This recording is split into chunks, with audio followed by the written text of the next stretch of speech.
Amém. Deus nos chama para sermos testemunha dele, para sermos testemunha de Cristo, para contarmos aos quatro cantos do mundo o que Deus tem feito em nossa vida. E tem uma coisa que eu ouvi, eu não lembro onde foi que eu ouvi, uma frase que dizia o seguinte: viver pregando é diferente de pregar vivendo. Tem pessoas que vivem pregando, mas elas não pregam através da sua vida.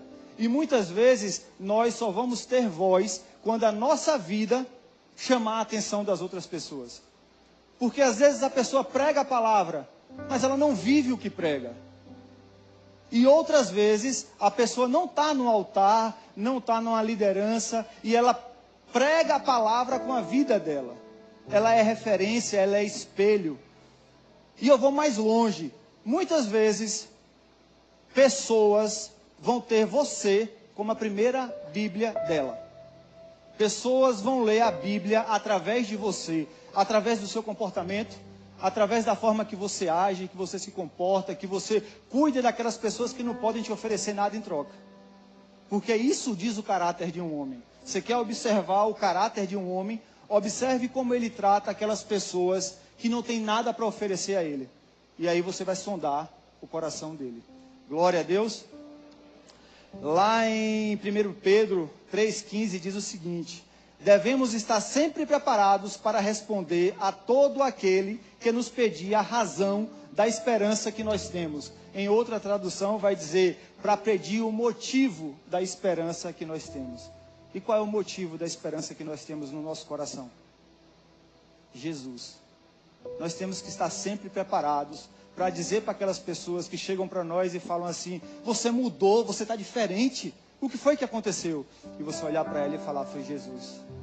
Foi meu encontro com Jesus que me transformou, que me fez ser essa nova criatura, que trouxe clareza aos meus olhos.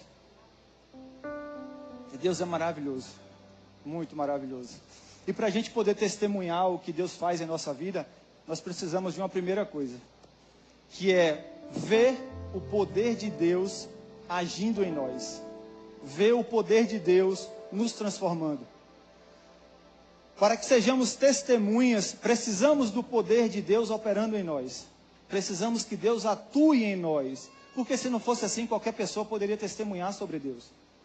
Mas a testemunha seria falha, seria fraca. Porque ela não iria falar do que ela viu ou do que ela viveu. Ela iria falar de algo que ela leu. E não é a mesma coisa. A unção vem sobre nós quando o poder de Cristo age em nós. Inclusive, na primeira geração de cristãos, não foram todos eles que viram Jesus morrer e ser assunto ao céu e ressuscitar. Apenas alguns deles viram, mas todos os cristãos da primeira geração, era esperado deles que eles dissessem, que eles fossem testemunha do agir de Deus. E foi assim também na minha vida. Foi assim na minha vida.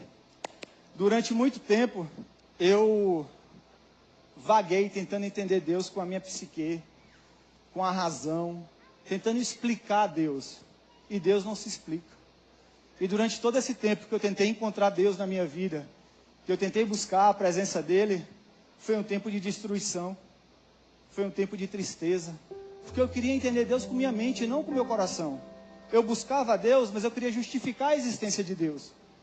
E nesse meio dela. E nosso casamento era um desastre, o nosso relacionamento como homem e mulher não existia.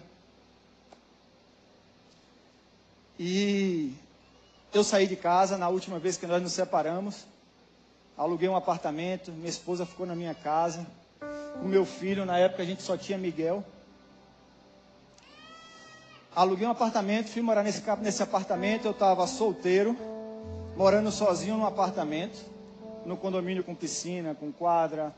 Estava dando aula em 2 faculdades e ainda tinha meu emprego no estado. E tudo que eu falava para ela, que era o motivo de eu separar dela, que era a minha liberdade, eu tinha conseguido.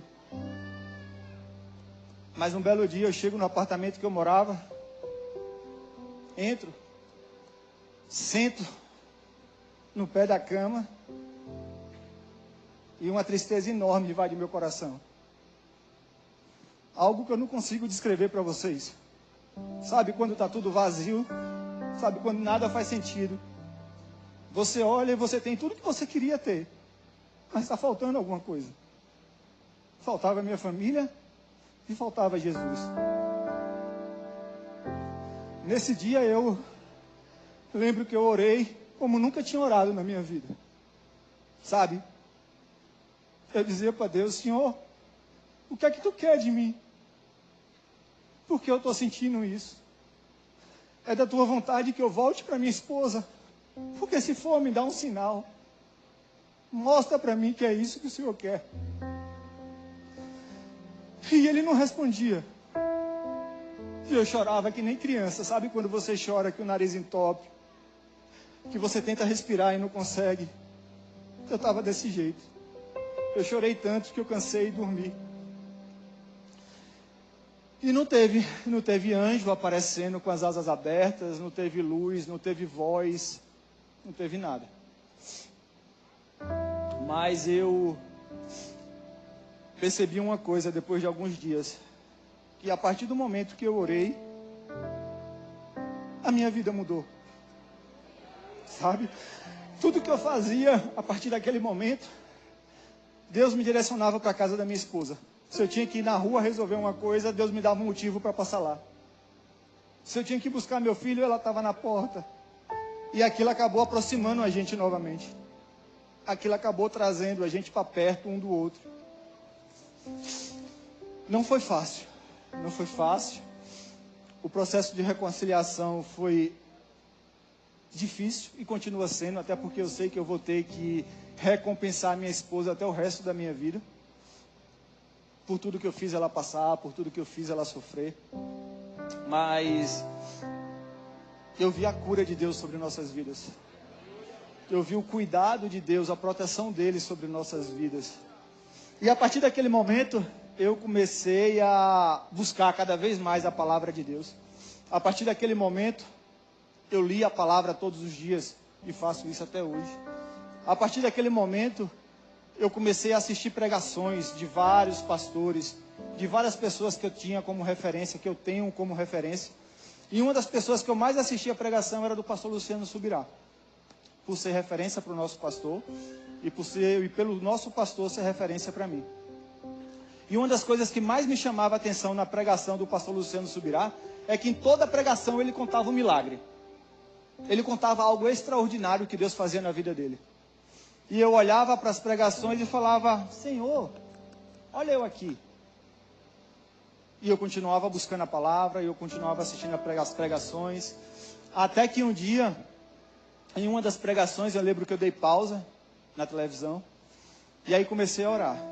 E a minha oração foi: Senhor, eu não quero que você acabe com os milagres na vida do pastor Luciano Subirá. Mas eu quero que você faça milagres na minha vida. Eu quero que você mude a minha realidade, que você me transforme, que você me guie dentro do seu propósito. E eu orei com muita fé. Com muita fé. E a minha vida continuou. A minha vida seguiu. Eu e minha esposa estávamos nos reaproximando cada vez mais, já com a possibilidade de eu retornar para casa. Pouco tempo depois eu retornei para casa.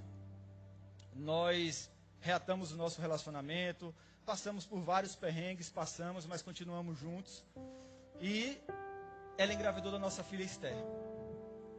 A nossa filhinha, em outro momento eu conto um outro testemunho para vocês. Durante o tempo que a gente estava junto, que não estávamos na igreja, nós perdemos uma filha. Ela veio com várias malformações e os médicos queriam que ela tirasse, que minha esposa tirasse a neném, e minha esposa falou: não, Deus me deu, Deus tira. E levou a gestação todinha até o final. Nossa criança nasceu e viveu 1 hora e faleceu. E Deus nos presenteou com Esther, alguns anos depois. E aí eu lembro que eu estava sentado com ela em casa. E aí, amor, como é que a gente vai fazer para comprar o enxoval dela? E ela olhou e falou: vamos comprar só o que precisa, só o necessário. Eu falei: tá bom, vamos comprar no cartão, divide. E durante esse tempo todo eu nunca parei de orar. Nunca parei de entregar a minha vida na mão de Cristo. Nunca parei de dizer para Ele: Senhor, eis-me aqui, usa-me, eu sou teu. E quando nós fazemos essas contas, Deus vai e começa a fazer milagres na nossa vida. Eu vendo o pastor Jobson falando de milagre de provisão, e esse foi um dos vários milagres que Deus tem feito em minha vida. Quando nós menos esperamos, uma pessoa dos Estados Unidos se manifesta e fala: escolham o que vocês querem comprar para a filha de vocês. Eu vou pagar tudo para vocês. O nosso Deus, Ele não faz pouca coisa. Quando Ele faz maravilhoso, Ele faz tudo perfeito. E nós compramos quase 5 mil reais de coisas. E não desembolsamos um centavo. E aí, conversando com minha esposa, eu lembrei que alguns dias antes, eu estava aqui, sentado ali atrás do pastor Jobson com meu filho.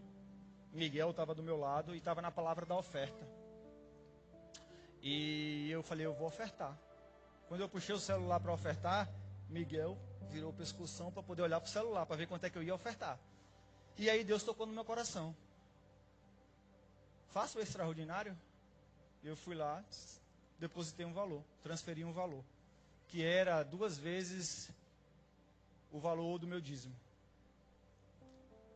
E aí Miguel olhou e falou, papai, isso tudo? Eu falei, filho, a gente tem que honrar Deus. A gente tem que cuidar da casa de Deus. Dias depois, essa pessoa aparece dos Estados Unidos e paga todo o enxoval da minha filha. É Deus falando, filho, se você cuida de mim, se você cuida da minha casa, eu cuido de você. É simples, é assim que funciona. Se você cuidar das coisas de Deus, Deus vai cuidar das suas coisas. Glória a Deus. E depois que a gente experimenta essas coisas, a gente precisa fazer uma segunda coisa, que é contar, é compartilhar, é sair dizendo para todo mundo o que Deus tem feito de maravilhoso em nossa vida. E a Bíblia mostra isso. Nós temos lá em Marcos 5, 19 e 20. Vai falar a história do endemoniado gadareno. E fala assim: Jesus, porém, não o permitiu. Ao contrário, ordenou-lhe: vá para a sua casa, para os seus parentes, e conte-lhes tudo o que o Senhor fez por você, e como ele teve compaixão. Então, ele foi e começou a proclamar em Decápolis tudo o que Jesus lhe tinha feito. E todos se admiravam do que Jesus tinha feito. Decápolis é uma região onde tem 10 cidades. E o gadareno, ele voltou para sua família e foi para Decápolis e começou a testemunhar Cristo. Começou a contar tudo que ele viu e ouviu. E não tem só ele não. Porque as pessoas, mais do que ouvir o Evangelho, elas querem viver o Evangelho. E nós vamos ter a história da mulher samaritana. A mulher samaritana, ela está indo para o poço de Jacó, com seu cântaro, e ela tem um encontro com Jesus. E nesse encontro, Jesus vai virar para ela e vai falar: mulher, vai chamar o teu marido? E ela olha e fala: mas eu não tenho marido. E Jesus diz: bem disse tu, és verdade, tu não tens marido. Tu teve 5, e o 6º que tu tem agora não é teu marido. Nisso ela ficou surpresa, perplexa, porque ela viu em Jesus a pessoa do profeta, do enviado de Deus. E ela largou o seu cântaro e para a cidade. E na cidade começou a contar para todo mundo o que Jesus tinha dito. E as pessoas vieram ver Jesus por causa dela. Vieram conhecer esse Jesus, esse profeta, por causa dela. Ela largou até o cântaro dela, que é o pote onde coloca a água. Então, muitas vezes, Deus faz algo na nossa vida que nós precisamos deixar tudo de lado e sair contando para as outras pessoas o que Deus faz através de nós, o que Deus faz em nós. Porque nós precisamos transbordar o que recebemos. Nós precisamos jogar na vida de outras pessoas o que nós recebemos. Porque nós somos consolados para consolar. Nós somos curados para curar. Nós somos restaurados para restaurar. Senão não faz sentido. Você vai receber um presente de Deus e vai guardar só para você? A gente precisa transbordar na vida de outras pessoas. E lá em 2 Coríntios, capítulo 1, versos 3 e 4 diz: Bendito seja o Deus e Pai de nosso Senhor Jesus, o Pai das misericórdias e o Deus de toda a consolação, que nos consola em toda a nossa tribulação, para que também possamos consolar os que estiverem em alguma tribulação, com a consolação com que nós mesmos somos consolados por Deus. Nós somos consolados para consolar. É a palavra de Deus. E lembra que eu falei do ex-gadareno? Do ex-endemoniado gadareno? Ele era um ex-endemoniado. Nós, de uma forma geral, somos um ajuntamento de ex-prostitutos, de ex-endividados, de ex-viciados, de ex-adúlteros. Nós somos, mas nós somos ex, está no nosso passado. E o passado não nos define. O que define é o que nós fazemos a partir do momento que Cristo entra na nossa vida. A partir daquele momento é o que vai definir quem você será diante de Cristo. E a escolha é sua, não é de mais ninguém. O apóstolo Paulo, ele sempre contava o seu testemunho por onde quer que ele passasse. Ele contava o que ele fez para os judeus, o que ele fez para os apóstolos, como ele agia, a maldade que tinha nele. Ele também contava do encontro dele com Jesus. E ele contava que depois disso, a vida dele foi transformada. E ele passou a ser testemunha de Cristo para os gentios. E ele pregava em todo lugar. Em todo lugar, ele se tornava testemunha de Cristo. E tem 3 coisas no nosso testemunho que precisamos deixar bem claras. Eu até pedi para colocar aqui para a gente fixar. Sempre que nós formos testemunhar, sempre que nós formos ser testemunhas de Cristo, nós precisamos reconhecer de onde Deus nos tirou. Porque não fui eu que saí do adultério. Não fui eu que saí da prostituição. Foi Cristo que apareceu na minha vida e me puxou de lá. E me trouxe para o caminho, me trouxe para perto dele, para debaixo das suas asas. Não somos nós, é Ele. É Ele que nos restaura. É Ele que cuida das nossas vidas. A segunda coisa, nós precisamos aprender a falar de Jesus em todo lugar.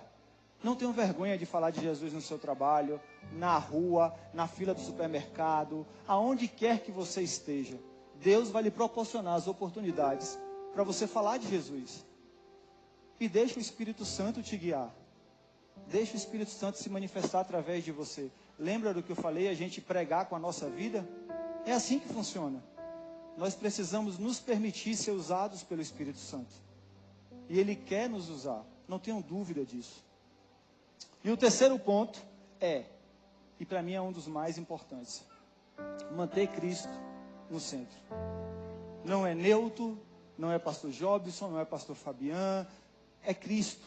Tudo que nós vivemos, tudo que nós somos hoje, todos os milagres que acontecem nessa casa e através dessa casa, é Cristo. É Deus colocando a sua mão poderosa sobre esse lugar, sobre as pessoas que governam esse lugar. É Ele direcionando. Porque eu sei que as pessoas que estão à frente dessa igreja são pessoas que se permitem ser usadas pelo Espírito Santo. E nós precisamos ser esse tipo de pessoa. Nós precisamos aprender com quem vive esse propósito. E quando testemunhamos o poder de Deus, o poder dele age na nossa vida. Quando nós testemunhamos o que Deus faz em nós e através de nós, o poder de Deus, ele começa a agir com mais força sobre nós. Ele começa a nos fortalecer, nós começamos a presenciar mais milagres, mais coisas maravilhosas em nossas vidas. Por quê? Porque nós estamos sendo usados pelo Espírito Santo de Deus. Lá em Marcos 16, do 15 ao 20, são palavras de Jesus. E disse-lhe: ide por todo o mundo, pregai o evangelho a toda criatura. Quem crê e for batizado, será salvo. Mas quem não crê, será condenado. E esses sinais seguirão os que crerem. Em meu nome expulsarão os demônios e falarão novas línguas. Pegarão nas serpentes. E se beberem alguma coisa mortífera, não lhe fará dano algum. E porão as mãos sobre os enfermos, e os enfermos sararão. Ora, o Senhor, depois de lhes ter falado, foi recebido no céu e assentou-se à direita de Deus Pai. E eles, tendo partido, pregaram por todas as partes, cooperando com eles o Senhor e confirmando cada palavra com sinais que se seguiam. Amém. Quando eu estava preparando essa mensagem, o Espírito Santo falou comigo várias e várias vezes. Eu achei que eu não ia ter nem mais lágrima para chorar aqui. Mas ele falou muito forte ao meu coração sobre a necessidade que nós temos de testemunhar o que ele tem feito em nossas vidas. E quando nós testemunhamos, Deus nos dá o poder. Deus nos capacita. Ele derrama sobre nós a sua força divina. Lá em Atos 4:33 diz o seguinte: e os apóstolos davam com grande poder testemunho da ressurreição do Senhor Jesus. E em todos eles havia abundante graça. E quando eu li essa parte que falou que sobre todos eles o Espírito Santo dava abundante graça, eu lembrei do meu relacionamento com a minha esposa. Lembra que eu falei que eu orei, nós voltamos, eu voltei para nossa casa, mas foi um processo de muita dependência de Deus, muita busca pela presença de Deus dentro do nosso relacionamento. E o tempo todo eu via a graça de Deus em cima. Eu via o poder de Deus agindo em cima da gente. Eu via Deus cuidando dos detalhes. Eu tinha um problema muito sério comigo, que era a dependência das outras pessoas. A maioria de vocês não sabem, mas quem é mais antigo aqui na igreja sabe que há 8 anos eu congregava na Alcance, na outra igreja, lá no Lomanto. E quando eu cheguei na igreja, eu me aproximei do pastor Fabian. Meu casamento estava bagunçado, destruído, a gente estava se separando, estava reconciliando, na verdade. E o pastor Fabian começou a cuidar da gente. Só que eu queria que ele resolvesse os meus problemas. Eu queria que, como passe de mágica, estava tudo resolvido. E não aconteceu. E isso me frustrou. E eu me afastei da igreja. Passei longos 8 anos afastado dessa igreja. Mas eu voltei. E eu voltei para a honra e glória de nosso Senhor. E eu voltei direcionado pelo Espírito Santo. E uma das primeiras coisas que o Espírito Santo me tratou foi a dependência das pessoas. Logo quando eu voltei, eu tive uma discussão muito feia com minha esposa. Ela falou coisas para mim que me machucaram. Eu falei coisas para ela que machucaram ela. E eu não tenho orgulho nenhum disso. E nesse dia, é noite, ela foi para a faculdade, eu fiquei em casa. E ela mandou eu sair de casa. Mais uma vez. Eu mandei uma mensagem para o pastor Fabian. Demorou alguns minutos, depois ele me respondeu.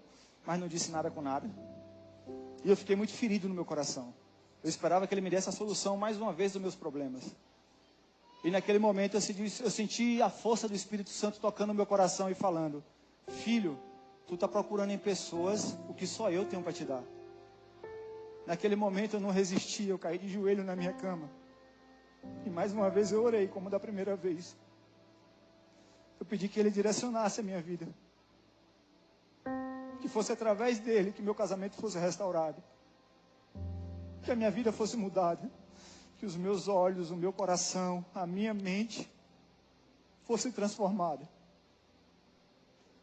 Pouco depois de eu orar, alguns 10 minutos, minha esposa mandou uma mensagem: ei, você vai dormir agora? Eu falei: não. Ela: então me espera para a gente conversar. E naquele momento eu olhei para cima e falei: obrigado, Senhor. Nós não precisamos depender das pessoas. Nós temos que ser dependentes de Cristo. Nós temos que viver para Cristo. E aí eu deixo uma mensagem para vocês que são jovens. Aproveitem tudo que vocês veem e ouvem dentro da igreja. Todo o testemunho que é contado aqui em cima. Toda a pregação que é ministrada aqui em cima. Porque é isso que vai fortalecer vocês. É isso que vai fazer com que vocês não cometam os mesmos erros que nós cometemos. É isso que vai permitir a vocês se aproximarem cada vez mais de Cristo Jesus. Porque Deus é maravilhoso. Ele é extraordinário. E eu posso falar isso para você como testemunha de Cristo. Porque eu tenho vivido, tenho visto e tenho ouvido o agir de Deus. Glória a Deus. Lá em Hebreus 2, versos 3 e 4, vai dizer: como escaparemos nós, se não levarmos a sério a tão grande salvação? Esta, tendo sido anunciada inicialmente pelo Senhor, depois nos foi confirmada pelos que a ouviram. Também Deus testemunhou, juntamente com eles, por meio de sinais, prodígios, vários milagres e a distribuição do Espírito Santo, segundo a sua vontade. Deus, Ele está disposto a fazer milagres em nossa vida. Deus, Ele quer fazer milagres em nossa vida. Ele quer agir em nós e através de nós. Mas para isso nós precisamos nos permitir ser usado por Ele. Lá em Atos 8, 39 e 40, vai falar sobre Filipe. Filipe, ele foi comissionado por Jesus para poder ir para uma estrada deserta, esperar alguém para poder pregar. E aparece o etíope numa carruagem. Ele corre atrás do etíope, sobe na carruagem e começa a ler, a traduzir, na verdade, a palavra do evangelho para esse etíope. E através da palavra do evangelho, o etíope se converte, é batizado. E poucos segundos depois, Felipe é arrebatado daquele lugar e vai parar em Azoto, uma cidade distante dali. Foi literalmente teletransportado por Cristo para lá. E chegando nesse lugar, ele sai pregando e evangelizando da cidade de Azoto até Cesareia. E Deus quer fazer os milagres na nossa vida. Deus quer, através de nós, transformar a vida de outras pessoas. Eu lembro que, no meio do meu relacionamento, teve alguns dias que não foram fáceis. Teve um dia que minha esposa virou para mim e falou: eu não confio em você. Eu não consigo confiar em você. Depois de tudo que você me fez passar, eu não acredito que você vai mudar. Eu olhei para ela e lembrei das promessas que eu tinha feito a Deus. Eu falei: amor, dessa vez, antes de prometer para você,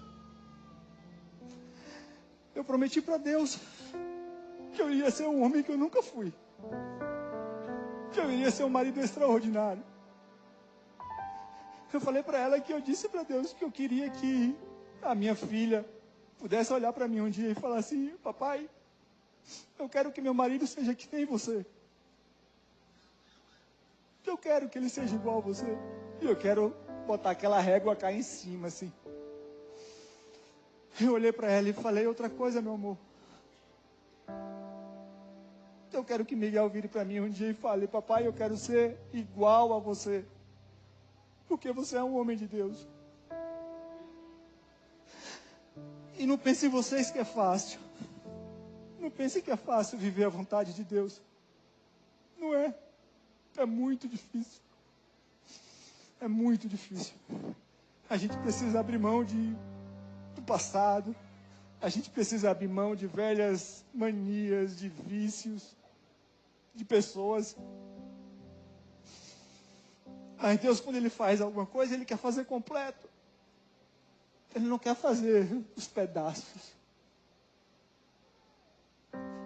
Eu lembro que, depois que eu voltei para minha esposa, a minha oração o tempo todo, todos os dias, tem sido: eis-me aqui, Senhor, usa-me de acordo com a Tua vontade. Que sejam os Teus propósitos cumpridos na minha vida, e não o meu. E quando os meus sonhos não coincidirem com os seus, destrua todos eles. Porque eu não quero viver o que eu tenho para mim. Eu quero viver o propósito que Tu tens para mim. Eu queria pedir para o louvor subir.